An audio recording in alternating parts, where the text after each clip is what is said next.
और वो देव अधिदेव महादेव जिसके पास में कुछ भी नहीं है, वीराने में शमशान में आराम से कैलाश पर बैठे हैं और कुछ भी नहीं है तो भी चेहरे की प्रसन्नता खत्म नहीं होने देते। वो महाकाल, वो महादेव, प्रसन्नता ना जाए। बहुत मुस्कुराइए, बहुत मुस्कुराओ। कई लोग तो कह देते हैं सियोर वाला बाबा के पास कोई काम नहीं, दिन भर बैठे बैठे दांत दिखाता रहता, हंसता रहता।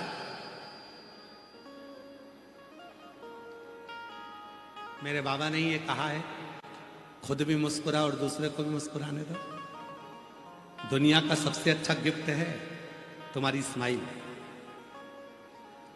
कई माताएं और कई जीजा उन तो कथा में भी आते हैं तो ऐसे बैठे रहते हैं जैसे किसी ने मार ठोक के बिठाया, बिल्कुल ऐसे सिर पे पल्लू वल्लू लेके।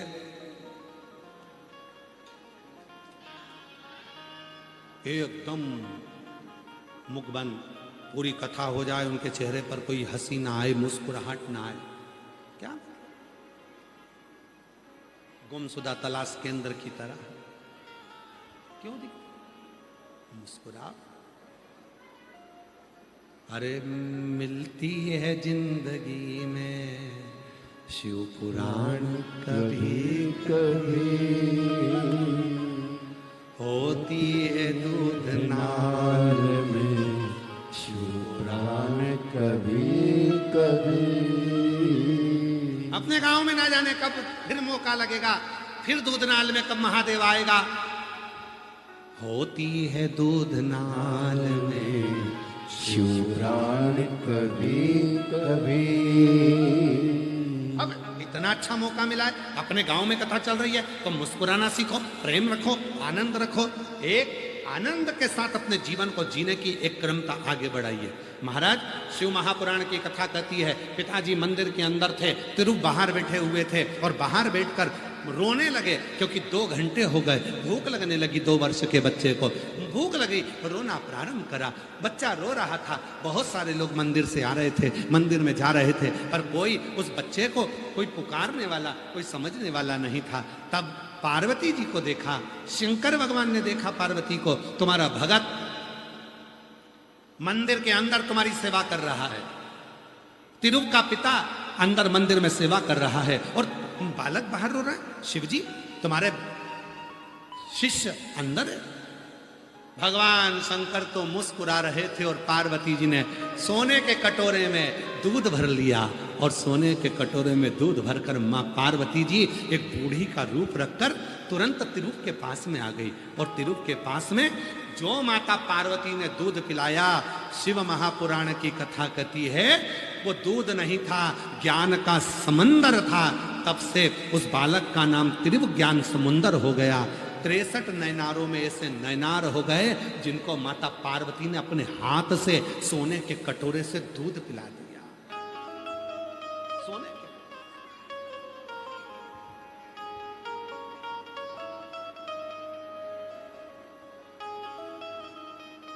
पिताजी आए बाहर, पिताजी ने देखा, पिताजी ने आकर देखा कि मेरे बेटे के मुख में दूध लग रहा है। पूछा किसने पिलाया दूध? तिरुव ज्ञान समुंदर।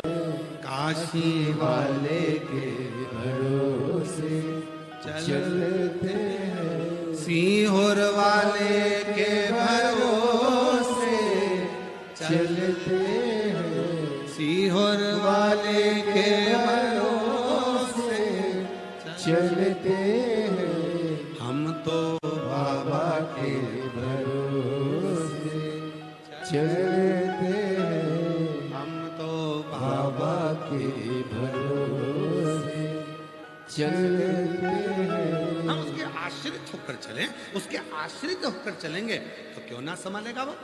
हमको लगता है बेटा हमारा, कई माताएं कहती है मेरी बेटी की शादी नहीं हो रही। हमने कहा तुम्हारी बेटी की शादी नहीं हो रही? नहीं हो रही। कितने साल की हो गई? कहा 32 साल की हो गई। कोई ने कहा 28 साल की हो गई, कोई ने कहा 40 साल की हो गई, कोई ने कहा ऐसा हो गया, कोई ने कहा हमारे बेटे की शादी नहीं हो रही। हमने कहा बेटा कितने साल का हो गया? तो क्या 42 साल का हो गया। बेटा 42 का, शादी नहीं हुई, नहीं हुई। हमने कहा तुम्हारा बेटा? हाँ। बस उलझन यही है। जिस दिन हमने ये कहना बंद कर दिया कि मेरे बेटे की शादी नहीं हो रही, आप कहो मेरे बेटे की नहीं, महादेव आपके बेटे का विवाह क्यों नहीं हो रहा? केवल पार्वती जी ने एक ही बार बोला था शंकर भगवान से। शंकर जी कह रहे थे षडानन कार्तिकेय का विवाह करना। शंकर जी बोल रहे थे षडानन कार्तिकेय का विवाह करना। पार्वती जी ने कहा कार्तिकेय को तो कोई भी लड़की दे देगा, सुंदर है, स्मार्ट है, एकदम हैंडसम है, उसको लड़की देने में कहां देरी लगेगी? दिक्कत तो एक ही है, ये दो लड़के हैं ना कार्तिकेय और गणेश, तो कार्तिकेय तो दिखने में स्मार्ट है, सुंदर है, हैंडसम है, अच्छा है, पर ये गणेश को कौन लड़की देगा? सूंड सुंडाला नयन विशाला, इसको लड़की कौन देगा? पार्वती जी ने कहा कि सबसे पहले अगर शादी करना है तो गणेश जी की करना। शिव जी ने कहा गणेश जी की शादी? कौन गणेश? भगवान तो आनंद ले रहे थे। पार्वती जी ने कहा तुम्हारा बेटा गणेश। शिव जी ने कहा अब शादी हो जाएगी, क्योंकि इतने दिनों से पार्वती जी कहती थी मेरा पुत्र गणेश। आज पार्वती जी के मुख से निकला तुम्हारा पुत्र गणेश, तो कह दिया आप विवाह की चिंता मत करो। देव ऋषि नारद को बुलाया। देव ऋषि नारद को बुलाकर कहा नारद जी एक काम करो, हमारे लड़के के लिए लड़की देख कर। नारद जी बोले तुम्हारे लड़के के लिए लड़की?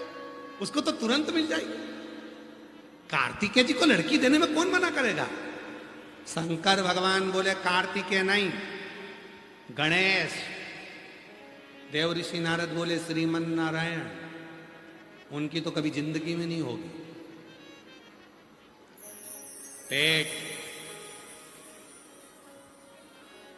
हाथी का मुख, कौन अपनी लड़की देगा? पार्वती जी ने शंकर भगवान से कहा तुमने भी लड़की ढूंढने के लिए किसको बोला? इसकी तो खुद नहीं हुई, वो क्या हमारे बेटे के लिए लड़की ढूंढेगा? शंकर भगवान बोले जिसकी नी हुई है ना वो ही ढूंढ सकता है।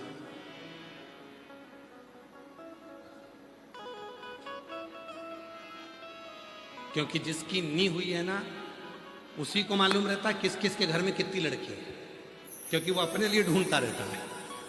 तो इसको टेंशन वेंशन मत लो, ये ढूंढ के तो लिया है, इसको जाने दो। देव ऋषि नारद चले, प्रजापति विश्वरूप जी के यहां पहुंच गए। विश्वरूप जी की लड़कियां थी। देव ऋषि नारद ने कहा विश्वरूपा जी क्या बात है? कहा मैं बहुत चिंता में हूं। किस बात की चिंता? मेरी बेटियों का विवाह करना है। बेटियों का विवाह? हाँ। तो टेंशन क्या? कहा मेरा मन है कि मेरी दोनों लड़कियों की शादी एक ही लड़के से करें। ठीक है, पर लड़का ऐसा होना चाहिए जो लगे ठाट से बैठे तो लगना चाहिए कि कोई सेठ बैठा है। इतने में देव ऋषि नारद जी बोले लड़का बिल्कुल ऐसा ही है, एक बार बैठ जाता है तो 10 दिन तक नहीं उठता। गणेश जी महाराज एक बार बैठते हैं तो 10 दिन तक नहीं उठते। लड़का बिल्कुल ऐसा ही है, एक बार बैठ गया तो 10 दिन नहीं उठेगा। फिर कहा मेरी बेटियां बहुत धीमा बोलती हैं, लड़के के कान ऐसे हों कि वो मेरी बेटियों की बात सुन ले। इतने में नारद जी बोले कानों की तो पूछो ही मती। घर में सुपड़ा देखा है? अरे बोलो तो जम के, तुम्हारे यहां क्या बोलते हैं उसको? वो ऐसा होता है,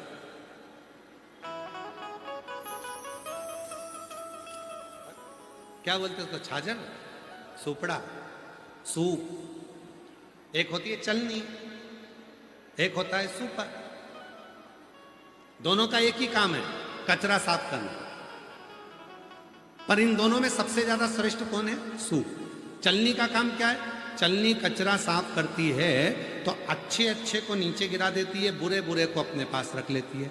और सूप क्या करता है? बुरे बुरे को गिरा देता है, अच्छा अच्छा अपने पास रख लेता है। इसलिए जिंदगी में बनो तो सूप जैसे बनो, बुराई गिरा दो, अच्छाई अपने पास रख लो। चलनी जैसे मत बनना कि अच्छाई गिरा दी और बुराई अपने पास रख। नारद जी बोल रहे हैं, कानों की पूछो मत, बहुत बड़े बड़े। ठीक है। फिर विश्वरूप जी ने कहा कि मेरी बेटियों भोजन बड़ी प्रिय है, हमारी बेटी भोजन बनाए, लड़का ऐसा हो जो सूंघ के अंदर आ जाए। ऐसी तो नाक होना चाहिए। इतने में नारद जी बोले, नाक की तो पूछो ही मत, बैठेगा बाहर, खिड़की में से उठा के खा लेगा। सूंड का पूछो मत। तो विश्वरूप जी ने कहा कि इतना अच्छा लड़का तुम बता रहे हो तो शादी पक्की कर दो। नारद जी बोले, देखोगे नहीं?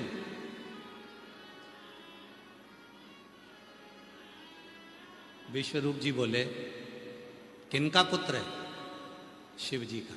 ओ शंकर जी का पुत्र, षडानंद कार्तिकेय। देव ऋषि नारद बोले, श्रीमन नारायण, ना ना ना ना ना ना ना। गणेश।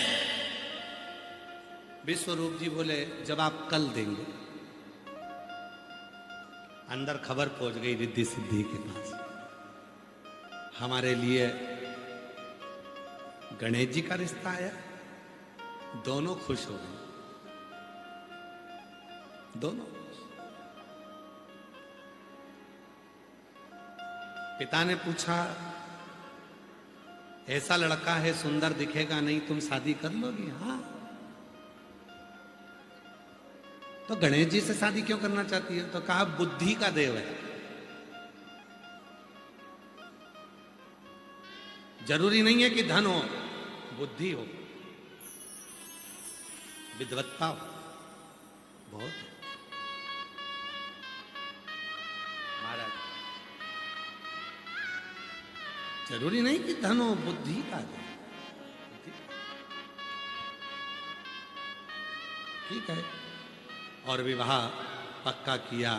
शादी करने के लिए महाराज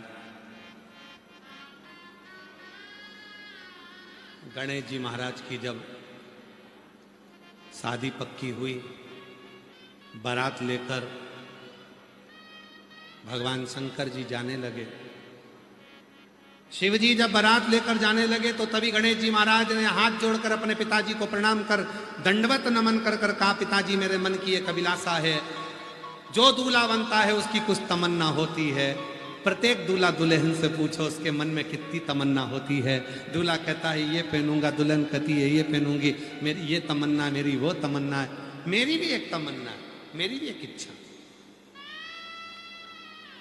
आजा, आजा।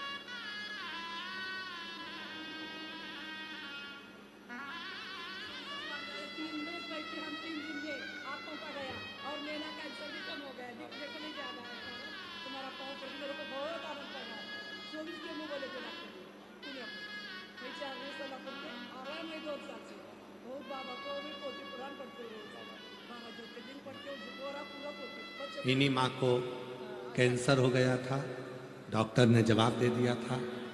5 दिन से पंडाल में रहकर कथा सुन रही हैं। और आंखों का किसको प्रॉब्लम है? बाबा की कृपा, आंखों में टिक था, बाबा की कृपा से पूर्ण तरह से स्वस्थ हो गई। एक बार जोरदार ताली बजाकर साधुवाद बाबा की।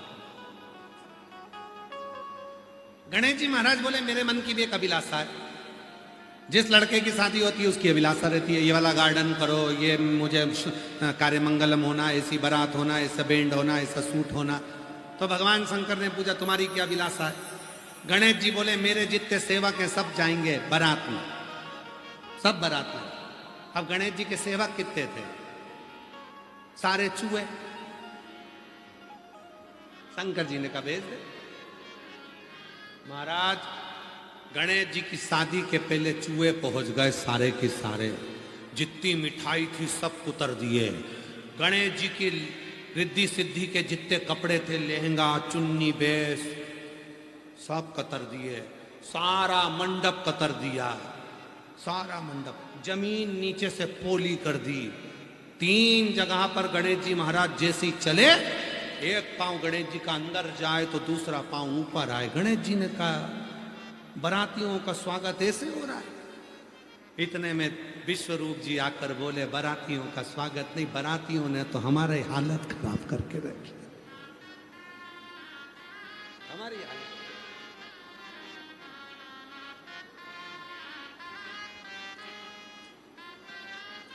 पहले चूहे परेशान करते थे, आज के जमाने में भी बाराती ऐसे ही होते हैं। बारात में जाते से ही सबसे पहले ढूंढते हैं दुकान। बारात में जाते दुकान ढूंढेंगे, काय की वो तुम सब जानते हो। गए थे 50 बाराती, लड़की के दरवाजे पर पहुंचते पहुंचते बच्चे 25 बाराती। तो पूछा 25 कहां गए? तो के पी के नाच रहे थे, 2 नाली में पड़े, 2 गटर में पड़े, 4 छेदर पड़े, 25 गायब हो गए, 25 ही पहुंच पाए। अब दूल्हे का पिताजी बेचारा उनको गटर में से निकाल निकाल के बाहर बिठा रहा, चलो स्वर्ण के पात्र में दूध पिलाकर चले जाते।